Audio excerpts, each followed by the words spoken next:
Good morning everyone, welcome back to Trade Point. आज हम discuss करने वाले हैं, एक हमारे बहुत ही प्यारे सब्सक्राइबर की रिक्वेस्ट थी कि इंट्राडे स्टॉक्स या फिर स्विंग स्टॉक्स मैं कैसे सर्च करता हूँ personally. So I am just going to tell you that. Okay, तो फर्स्ट ऑफ ऑल सपोज करिए आपका डे एंड हो चुका है मार्केट का, तो फर्स्ट स्टेप हमारा क्या होता है कि हमें किसी भी स्टॉक को एनालाइज कैसे करना है, स्टॉक्स ट्रेंडिंग स्टॉक्स कहाँ से ढूंढने हैं। तो हमारे पास एक साइट है ट्रेंडिंग स्टॉक्स के लिए, वो है चार्टिंग। ठीक है, सपोज करो मैं चार्टिंग के ये फेस पे गया। ओके, यहाँ पे जाके मैं स्क्रीनर पे क्लिक करता हूँ। स्क्रीनर पे आता है पोटेंशियल ब्रेकआउट या फिर स्ट्रॉन्ग ब्रेक स्टॉक्स। तो मैं मोस्टली पोटेंशियल ब्रेकआउट्स भी देखता हूँ और स्ट्रॉन्ग स्टॉक्स भी देखता हूँ, दोनों चीजें मैं सर्च करता हूँ। तो सपोज करते हैं पोटेंशियल ब्रेकआउट पे मैंने क्लिक किया। उसके बाद हम यहाँ पे नीचे गए, नीचे जाके हमने यहाँ पे स्टॉक्स देखे। एक चीज का ध्यान रखिएगा, कभी भी इंट्राडे में छोटे स्टॉक्स मत देखना, हमेशा मिड कैप या फिर लार्ज कैप पे ज्यादा फोकस करना। तो सपोजिटली अब यहाँ पे हमारे पास इन्फोसिस लिमिटेड है।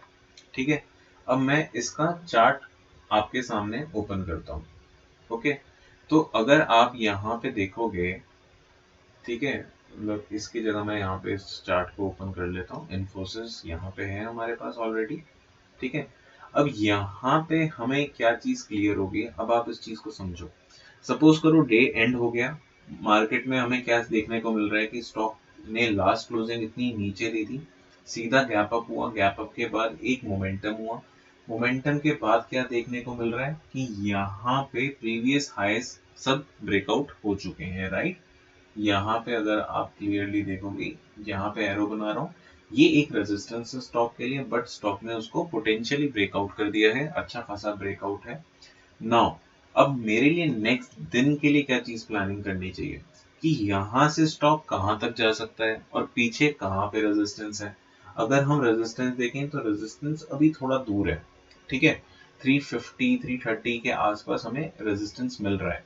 तो अगर मैं 15 मिनट टाइम फ्रेम पे यहाँ पे जाता हूँ अपना डे प्लान करने के लिए, मुझे ट्रेड कैसे करना है स्टॉक में, तो सपोजिटली यहाँ पे जाके ये एक रेजिस्टेंस लेवल है, राइट। स्टॉक ने बार बार यहीं से रिजेक्शन लिया है। चलिए अब 15 मिनट टाइम फ्रेम पे जाके देख लेते हैं, 5 मिनट पे टाइम फ्रेम पे जाके देख लेते हैं। स्टॉक अगर आप देखोगे बार बार इसी लेवल से रिजेक्शन ले रहा है।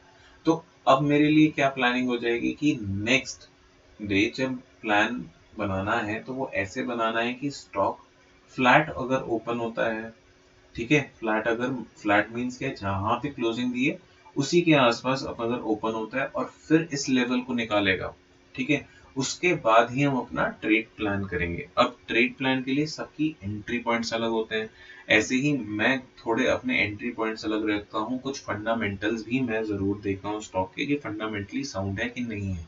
क्योंकि ये जो आपके स्क्रीनर्स होते हैं ना, इसमें कभी कभी बहुत ही छोटे शेयर्स भी आ जाते हैं। लाइक अभी मैं आपको एक लाइव एग्जांपल देता हूँ। देखिए मैं स्क्रीनर पे गया, स्क्रीनर पे जाके मैंने स्ट्रॉन्ग स्टॉक्स पे गया। उसके बाद आप देखोगे यहाँ पे ना पेनी स्टॉक्स, ये देखो 5 रुपए 3 रुपए ये वाले स्टॉक्स भी मिलते हैं। तो कभी भी इन स्टॉक्स में आपको नहीं फंसना है, आपको हमेशा उन्हीं स्टॉक्स में काम करना है जो बहुत स्ट्रांग है। ओके, अब नेक्स्ट वे क्या है आपको फाइंड करने की, आप मनी कंट्रोल पे गए। ठीक है, मनी कंट्रोल पे जाके अगर आप एडवांस टू डिक्लाइन पे जाओगे, ओके, तो आपके पास ये विंडो ओपन हो जाएगा। अब इस विंडो में आपको क्या देखना है, निफ्टी 50 के स्टॉक्स, मतलब जो निफ्टी 50 का हमारा बास्केट है उसमें जो जिन स्टॉक्स ने परफॉर्म किया है नेक्स्ट दिन के लिए, आप उनको रिडार पे रखो। अगर उन पे पोटेंशियल ब्रेकआउट आपको दिखता है या ब्रेकडाउन दिखता है तो आपके वो फोकस में रहने चाहिए। ऐसे ही जिनको बैंकिंग बहुत सेक्टर पसंद है वो बैंकिंग देखिए यहाँ पे कि कौन कौन से बैंक्स ने परफॉर्म किया।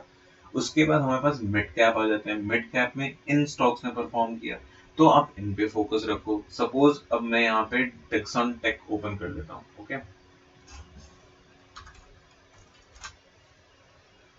ठीक है, डिक्सन टेक ओपन कर लेते हैं 1 डे टाइम फ्रेम पे।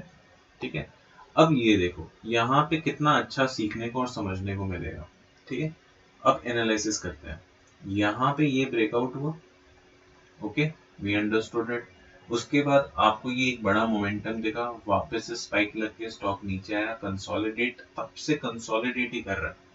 कितनी इसने रेंज बनाई अगर आप देखो तो ये पूरा का पूरा बॉक्स इसकी एक रेंज बन गई है, ठीक है, जहां पे ये कंसोलिडेट कर रहा है। ठीक है, जैसा कि इसने यहाँ पे कंसोलिडेट किया था। ओके, अभी आपको ये चीज समझ में आई तो आपके लिए रेजिस्टेंस कहाँ बन गया, यहाँ पे बन गया। अब हम 15 मिनट टाइम फ्रेम पे चलते हैं। 15 मिनट टाइम फ्रेम पे हमें क्या देखने को मिल रहा है, देखो स्टॉक ने यहाँ पे भी पहले रिजेक्शन लिया इस लेवल पे, अब इस लेवल पे भी रिजेक्शन लिया।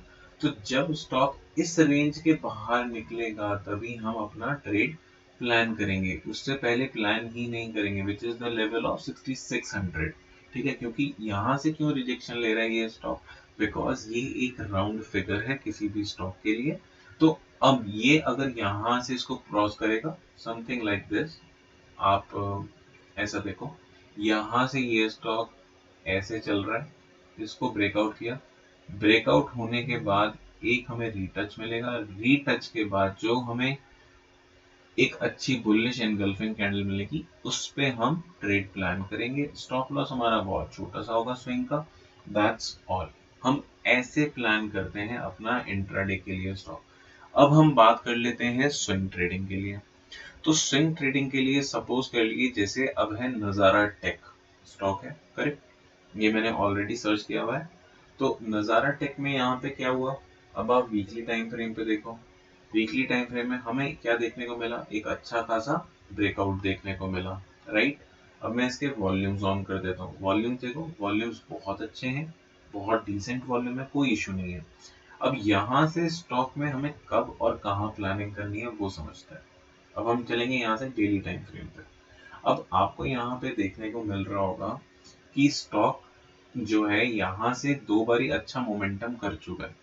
अब एक बारी स्टॉक को ना थोड़ा रिट्रेस करने दो, थोड़ा रेस्ट लेने दो। अगर आपको यहाँ पे थोड़े से 2 4 5 रेड कैंडल मिले, उसके बाद एक बुलिश एनगल्फिंग कैंडल मिले, तो आपको अपना ट्रेड प्लान करना चाहिए। अगर आप डायरेक्टली एंटर कर लोगे ना तो आपका रिस्क टू रिवॉर्ड नहीं सही बैठेगा।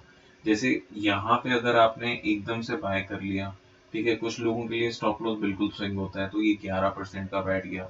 अब कुछ जो रिस्की ट्रेडर होते हैं वो क्या करते हैं, जैसे ही ब्रेकआउट होता है half quantity they add, okay, उसके बाद वो रीटच पे, देन उसके बाद रीटच के बाद जब बुलिश एनगल्फिंग बनती है देन दे ऐड मोर। ठीक है, तो इन चीजों को थोड़ा सा ध्यान रखना कि आपका ट्रेडिंग स्टाइल क्या है, आप कैसे ट्रेड करते हो। आपको स्टॉक्स फाइंड करने में इतना अब इशू नहीं आना चाहिए, बिकॉज आपको यहाँ से पता लग गया कि कौन सा पिछले दिन ट्रेंडिंग था, तो अब हाई चांसेस हो गए कि नेक्स्ट दिन भी वो ट्रेंडिंग रह सकता है। तो आप इस चीज को फोकस कर लेना, तो आपको यहाँ पे समझ में आ जाएगा। तो अभी जैसे हम स्विंग ट्रेडिंग की बात कर रहे थे, तो स्विंग ट्रेडिंग में ये बहुत ज्यादा सिंपल सी चीज हो गई कि आपको यहाँ पे एक रिट्रेसमेंट चाहिए, रिट्रेसमेंट के बाद एक मोमेंटम, देन यू प्लान। और सबसे अच्छी चीज, फंडामेंटल्स किसी भी स्टॉक के इंट्राडे में काम करने से पहले जरूर देख लेना, ठीक है।